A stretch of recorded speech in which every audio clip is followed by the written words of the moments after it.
If your computer regularly loses communication with your wireless HP printer, it can help to give the printer a static IP address. This video shows how to assign a static IP address to your HP printer using the Embedded Web Server or EWS. Note that this option will not be available on some older printers or on some versions of the EWS. In this video, we will use a mouse to select items. If you are using a touchscreen computer, you will tap the selection whenever the video says click. Before you begin, you need to print a network configuration page to get your printer's IP address. Printing a network configuration page varies by printer, so we will not provide those instructions here.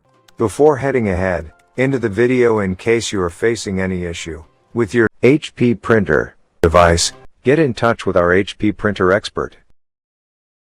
Type the IP address into the browser's address bar and then press Enter on your keyboard. When the Embedded Web Server opens, this confirms the printer is on the same network as the computer. Then click the network address, or IP. Click Manual IP, and then click Suggest a Manual IP Address. After the manual IP address populates, click Manual DNS Server. Using the network configuration page you printed, locate the DNS server addresses for your printer. Type the DNS server addresses for your printer into the Manual Preferred DNS Server field and the Manual Alternate DNS Server field. Click Apply. The static IP address is now assigned. Your printer is ready for regular use.